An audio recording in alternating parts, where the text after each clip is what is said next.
Temos essa responsabilidade, estamos abrindo esse baú de papéis, de coisas que já se passou tanto tempo, né? Praticamente 40, 50 anos, né? Quando a gente fala assim, parece que nós estamos fazendo trabalho de arqueólogos, né? De historiadores, de uma matéria morta, né? Que não tem relação com os dias de hoje.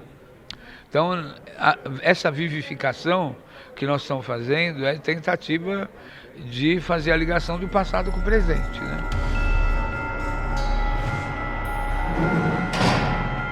A tortura não foi só física. Eles faziam questão de dizer que nossos companheiros tinham sido mortos. Eles quase nos aniquilaram. A frase é de Darcy Miak, que foi militante da ALN, Aliança Libertadora Nacional, em depoimento à Comissão da Verdade de São Paulo, Rubens Paiva.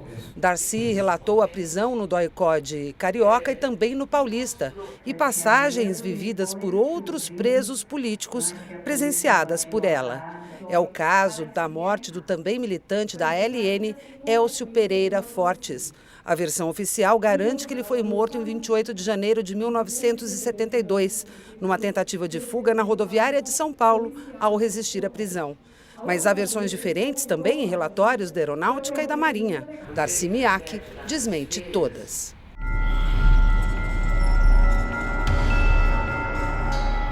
Ele foi preso dia 22 de janeiro, né? E eu fui presa dia 25 de janeiro de 72. No dia 28, me jogaram as roupas, porque do dia 25 ao dia 28, eu não fui para cela nenhuma.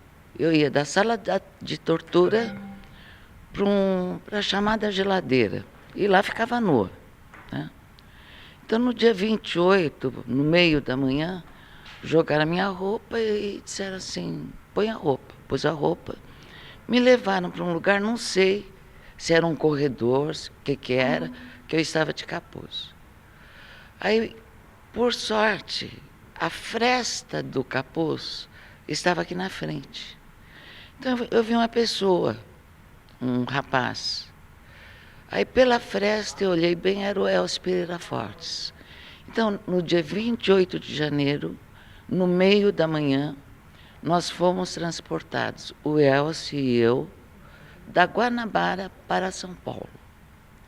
Então, o horário que eles dizem que ele morreu, foi assassinado num tiroteio, na realidade nós estamos começando a nossa viagem para um outro centro de tortura.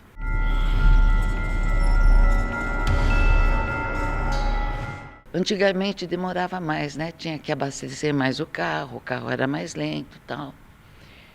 Eu sei que eles pararam em um posto. Quando eles pararam nesse posto, o motorista, eles se revezavam, a repressão, eles se revezaram para comer. Então, 3 foram comer, 2 ficaram vigiando a gente. Aliás, o Elcio veio no chiqueirinho da viatura.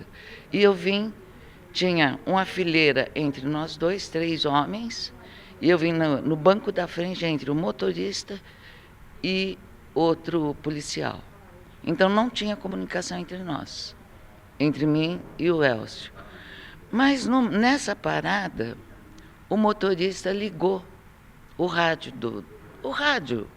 com música, noticiário. E foi aí que eu soube que era dia 28 de janeiro, porque eu tinha perdido a noção de tempo, sabe? Bom, reiniciou a viagem, no meio do caminho, eu tenho quase certeza que foi o tal o torturador, doutor Roberto, quem disse o seguinte, vê se você e o filho da do Elcio não mijam na viatura.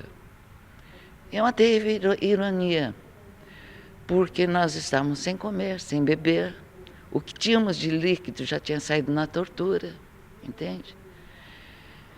E nós chegamos, é apenas um fato que eu estou relatando, né?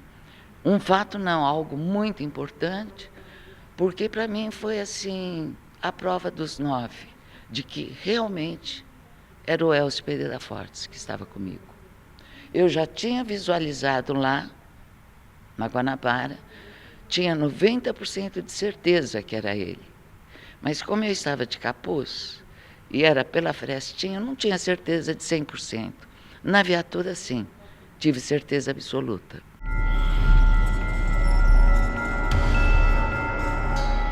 Chegando no DOI-CODE de São Paulo, nós fomos imediatamente levados para sermos torturados, né?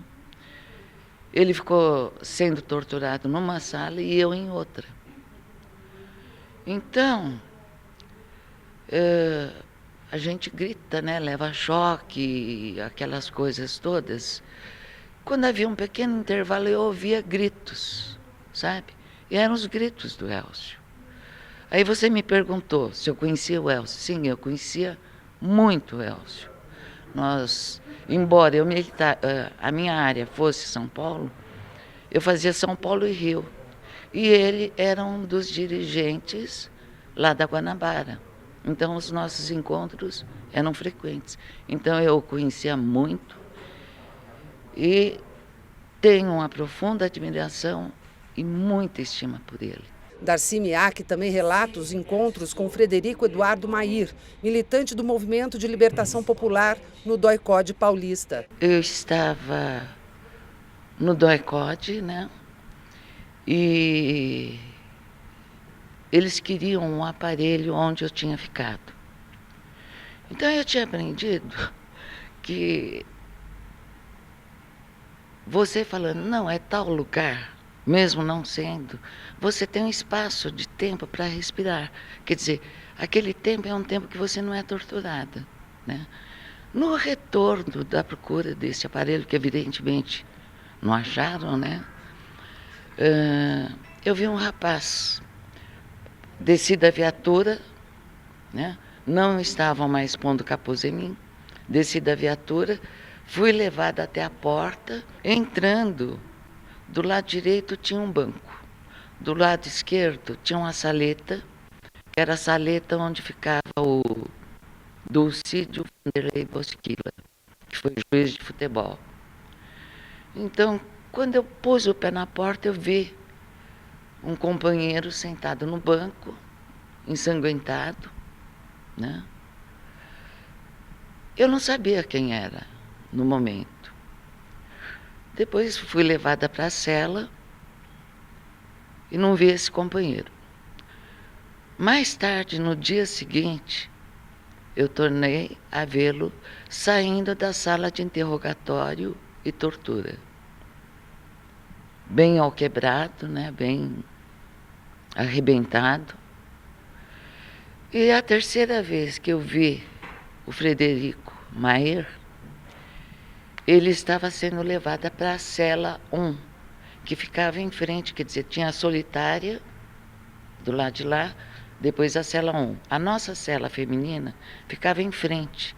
Então, quando ele deu a entrada no portão de ferro para ir para a cela 1, nós vimos o Frederico Eduardo, né, vivo. E depois disso houve aquela farsa toda de que, como sempre, né, de que ele tinha reagido e foi morto em tiroteio. Não é verdade. Outra revelação de Darcy Miak é que o comando do Exército sabia sim o nome completo de Frederico Eduardo Mair, que foi enterrado com nome falso no cemitério de Perus. No filme Vala Comum, Gertrude Mair, a mãe do militante, faz um relato emocionado de que só pôde realmente chorar a morte dele com o reconhecimento das ossadas. Eu vi ele vivo na tela, sorrindo, com a superposição do crânio, com uma foto em que ele estava sorrindo. É como se ele estivesse vivo, como se eu estivesse vendo ele numa televisão, não, um vídeo dele vivo.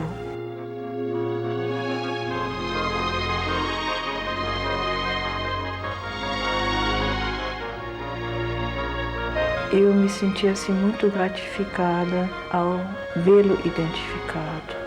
Então, de não haver mais a dúvida. É só agora, com identificação, é que a missa, o translado,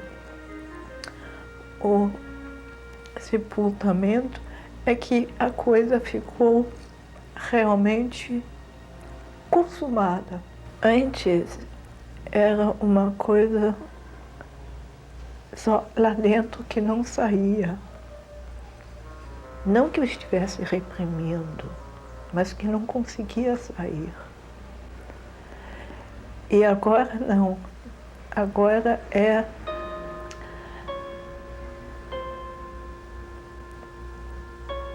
o normal, é o que acontece quando a qualquer pessoa, a qualquer mãe, irmão, quando perde alguém da família, vê a pessoa, enterrar a pessoa e saber que a pessoa está morta. Eu comecei a viver isso só agora.